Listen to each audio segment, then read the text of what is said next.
അസ്സലാമു അലൈക്കും വറഹ്മത്തുള്ള. നമ്മൾ ഇന്ന് ഓർക്കാൻ പോകുന്നത് ഇസ്ലാമിന്റെ ചരിത്രത്തിലെ സുവർണ കാലഘട്ടത്തിലെ നീതിയുടെ ഒരു വലിയ ചരിത്രമാണ്. അമീറുൽ മുഅ്മിനീൻ ഉമർ ഇബ്നുൽ ഖത്താബ് റളിയല്ലാഹു അൻഹു ഭരിച്ചിരുന്ന ആ നല്ല കാലം. അദ്ദേഹത്തെ നമ്മൾ ഫാറൂഖ് എന്ന് വിളിക്കും. ഫാറൂഖ് എന്ന് വെച്ചാൽ സത്യത്തെയും അസത്യത്തെയും വേർതിരിക്കുന്നവൻ. അദ്ദേഹത്തിന്റെ നീതിയുടെ പേര് കേട്ടാൽ ഒരു സാധാരണക്കാരൻ പോലും പേടി കൂടാതെ നേരെ പോയി പരാതി പറയും. അങ്ങനെ അന്നത്തെ കാലത്ത് മദീനയുടെ അടുത്തുള്ള ഒരു ഗ്രാമത്തിൽ കഷ്ടപ്പെട്ട് ജീവിച്ചിരുന്ന ഒരു സാധു മനുഷ്യനുണ്ടായിരുന്നു. പേര് സാലിം. സാലിമിന്റെ ലോകം എന്ന് പറഞ്ഞാൽ അയാളുടെ കൃഷിയിടം മാത്രമായിരുന്നു. നല്ല മണ്ണായിരുന്നു അവിടെ. കഷ്ടപ്പെട്ട് പണിയെടുത്താൽ വയറ് നിറയും. അത്രമാത്രം മതിയായിരുന്നു ആ പാവം മനുഷ്യന്. സാലിമിന്റെ വീടും കൃഷിയിടവും തമ്മിൽ ആ നാട്ടുകാർ കാലാകാലങ്ങളായി ഉപയോഗിച്ചിരുന്ന ഒരു ചെറിയ പൊതുവഴി ഉണ്ടായിരുന്നു.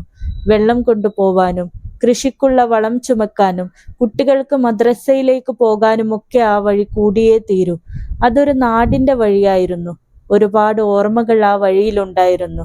എന്നാൽ ആ ഗ്രാമത്തിൽ തന്നെ പണത്തിന്റെ ഹുങ്ക് തലക്ക് പിടിച്ച ഒരാളുണ്ടായിരുന്നു. പേര് ഖാലിദ്. അയാളുടെ വലിയ വീടും പറമ്പുകളും വേലിക്കെട്ടുകളൊക്കെ കാണുമ്പോൾ തന്നെ ആർക്കും പേടി തോന്നും. പണക്കാരനായതുകൊണ്ട് എന്തും തന്റെ ഇഷ്ടത്തിന് ചെയ്യാമെന്നൊരു ധാരണ ഖാലിദിനുണ്ടായിരുന്നു. ഒരു ദിവസം ഖാലിദ് സാലിമിന്റെ കൃഷിയിടത്തിന്റെ അടുത്തുള്ള ആ പൊതുവഴിയുടെ ഒരു ഭാഗം അളന്ന് തിട്ടപ്പെടുത്തി. എന്നിട്ട് തന്റെ പണിക്കാരോട് പറഞ്ഞു, ദാ ഈ കാണുന്ന ഭാഗം കൂടി എന്റെ പറമ്പിലേക്ക് ചേർക്കണം. അവിടെ ഒരു മതിലും കെട്ടണം. ഇനി ആ വഴിയിൽ കൂടി ആരും പോവണ്ട. പണിക്കാർ വേലി കെട്ടാനുള്ള കല്ലും മണ്ണുമൊക്കെ കൊണ്ടുവന്ന് കൂട്ടാൻ തുടങ്ങി. സാലിം ഇത് കണ്ടപ്പോൾ ഞെട്ടിപ്പോയി. അയാൾ ഓടിച്ചെന്ന് ഖാലിദിന്റെ മുന്നിൽ കൈകൂപ്പി നിന്നു. മുതലാളിയെ, ഇതൊരു അന്യായമാണല്ലോ. ഇത് പൊതുവഴിയല്ലേ? നമ്മൾ കുട്ടിക്കാലം മുതലേ കണ്ട വഴിയല്ലേ ഇത്? ഇത് അടച്ചു കെട്ടിയാൽ ഒരുപാട് കഷ്ടപ്പാടാവും, പ്രത്യേകിച്ച് എന്റെ കൃഷിപ്പണിക്ക്. എനിക്ക് വെള്ളം കൊണ്ടുപോകാൻ വേറെ വഴിയില്ല. ഖാലിദ് ഒരു കൈകൊണ്ട് മീശ പിരിച്ച് ചിരിച്ചുകൊണ്ട് പറഞ്ഞു. ഓഹോ, ഇപ്പൊ നീയാണോ ഇവിടുത്തെ നാട്ടുകാരുടെ നേതാവ്? സാലിം, എന്റെ സ്ഥലം എത്ര വലുതാണെന്ന് നിനക്കറിയോ?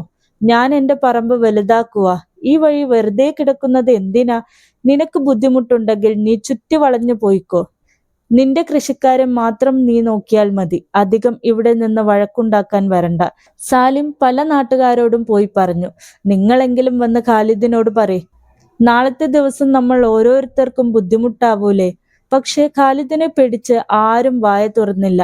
അയാളെ എതിർത്തു പറഞ്ഞാൽ നാളെ തങ്ങളുടെ കാര്യത്തിലും അയാൾ എന്തെങ്കിലും കുഴപ്പമുണ്ടാക്കുമോ എന്ന് എല്ലാവർക്കും പേടിയായിരുന്നു. നാട്ടുകാർ ഒഴിഞ്ഞു മാറി.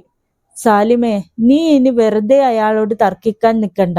ഖാലിദ് വലിയ പണക്കാരനല്ലേ, നമുക്കെന്തിനാ ഈ തലവേദന എന്ന് ചിലർ ഉപദേശിച്ചു. സാലിം മാനസികമായി തളർന്നു. രാത്രിയിൽ ഉറക്കം കിട്ടാതെ അയാൾ തിരിഞ്ഞും മറിഞ്ഞും കിടന്നു. പണമുള്ളവൻ നീതിയെ വിലയ്ക്ക് വാങ്ങുകയോ?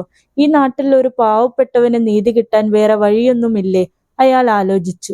അങ്ങനെ ഇരിക്കുമ്പോഴാണ് അവന്റെ മനസ്സിൽ ഒരു പ്രതീക്ഷ വന്നത്. നമ്മുടെ ഖലീഫ ഉമർ റളിയല്ലാഹു അൻഹു നീതിയുടെ ആളല്ലേ? ലോകത്ത് എവിടെ ഒരാൾക്ക് വിഷമമുണ്ടായാലും അദ്ദേഹം അറിയും. ഞാൻ നേരെ മദീനയിലേക്ക് പോകും. ഖലീഫയുടെ മുന്നിൽ ചെന്ന് എന്റെ സങ്കടം പറയും. അടുത്ത ദിവസം രാവിലെ സാലിം ഭാര്യയോട് യാത്ര പറഞ്ഞു. ഞാൻ മദീനയിൽ പോയി ഖലീഫയെ കാണാൻ പോവുകയാണ്. നീ കൃഷിക്കാര്യങ്ങൾ ശ്രദ്ധിക്കണം. അവൾ പേടിയോടെ പറഞ്ഞു. അത്രയും ദൂരമോ? നിങ്ങൾ ഈ മുതലാളിയോട് വഴക്കിന് പോകേണ്ടിയിരുന്നില്ല. വഴക്കല്ല ബീവി, ഇത് നീതിക്ക് വേണ്ടിയുള്ള പോരാട്ടമാണ്. പാവപ്പെട്ടവന്റെ അവകാശം ആരും കവർന്നെടുക്കാൻ പാടില്ല. ഇതാണ് ഇസ്ലാം നമ്മെ പഠിപ്പിക്കുന്നത്. അങ്ങനെ ദിവസങ്ങളോളം നീണ്ട യാത്ര. കൊടും ചൂടിൽ നടന്നു. കാൽ വേദനിച്ചു, വിശന്നു. എന്നാലും സാലിം ലക്ഷ്യത്തിൽ നിന്ന് പിന്മാറിയില്ല. ഖലീഫയുടെ നീതിയിൽ അയാൾക്ക് അത്ര വിശ്വാസമുണ്ടായിരുന്നു.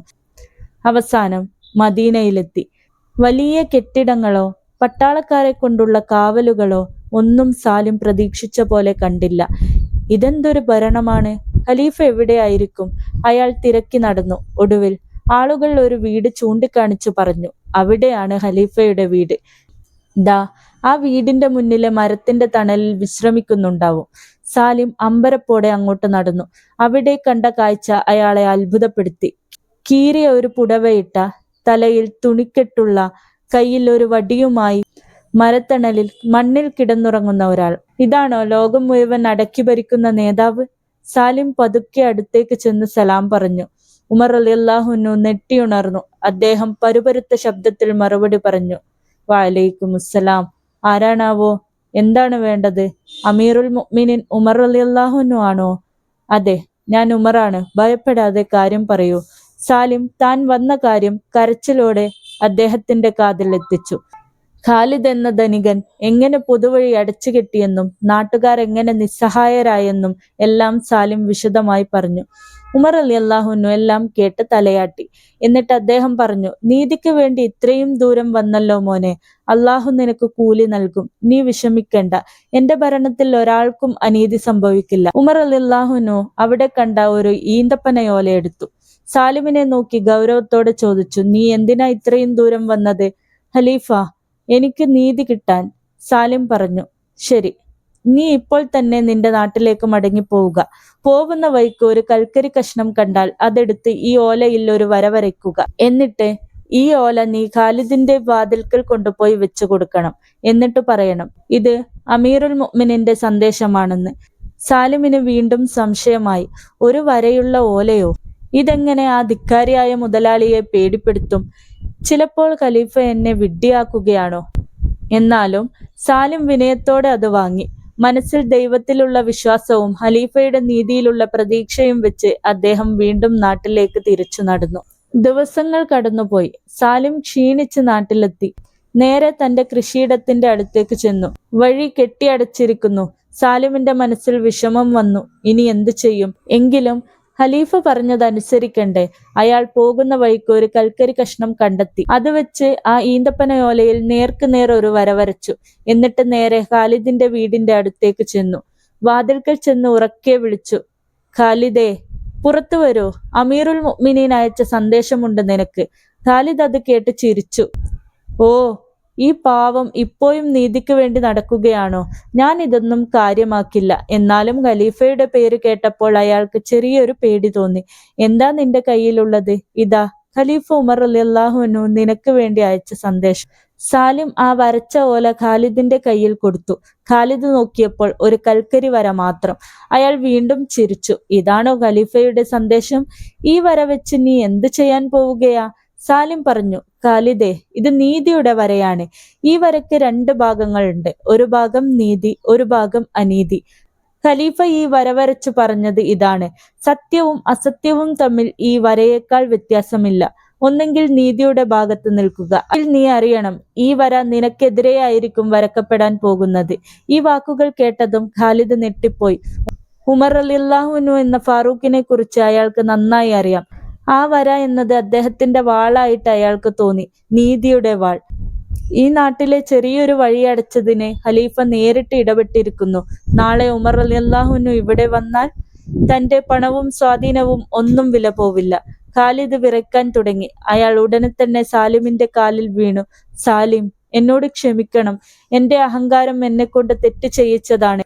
ഈ വര കണ്ടപ്പോൾ എന്റെ മനസ്സാകെ മാറിപ്പോയി. എനിക്കിത് വേണ്ട. ഞാൻ ഉടനെ ഈ കെട്ടിയടച്ച വേലി പൊളിച്ചു മാറ്റാം. എല്ലാവർക്കും വഴി തുറന്നു കൊടുക്കാം. നീ പോയി ഖലീഫയോട് എന്റെ പശ്ചാത്താപം പറയണം. എന്റെ സമ്പത്ത് മുഴുവൻ പോയാലും എനിക്ക് ഖലീഫയുടെ കോപം ഏറ്റുവാങ്ങാൻ വയ്യ. അങ്ങനെ ആ നിമിഷം തന്നെ ഖാലിദ് പണിക്കാരെ വിളിച്ച് കെട്ടിയടച്ച വഴി പൂർണ്ണമായും തുറന്നു കൊടുത്തു. സാധാരണക്കാർക്ക് അവരുടെ വഴി തിരിച്ചു കിട്ടി. ഒരു വാളെടുക്കാതെ, ഒരു ശിക്ഷയും വിധിക്കാതെ, വെറും ഒരു വര കൊണ്ട് ഉമർ റളിയല്ലാഹു അൻഹു നീതി സ്ഥാപിച്ചു. ഇതാണ് ഉമർ റളിയല്ലാഹു അൻഹുവിന്റെ നീതി. നീതി എന്നത് വലിയ നിയമപുസ്തകങ്ങളിലോ കൊട്ടാരങ്ങളിലോ അല്ല, ഭരണാധികാരികളുടെ മനസ്സിലുണ്ടായാൽ മതി. പാവപ്പെട്ടവന്റെ ഒരു പരാതി പോലും നിസ്സാരമായി കാണാത്ത ഒരു ഭരണാധികാരി. ഇങ്ങനെയുള്ള ഭരണാധികാരികളെയാണ് ലോകത്തിന് എന്നും ആവശ്യം. അള്ളാഹു നമുക്കെല്ലാം അങ്ങനെയുള്ള നീതിബോധം നൽകട്ടെ. ആമീൻ. ഇൻഷാ അല്ലാഹ് ഇനിയും നല്ല കാര്യങ്ങളുമായി വരാം. അസ്സലാമു അലൈക്കും വറഹ്മത്തുള്ളാഹി.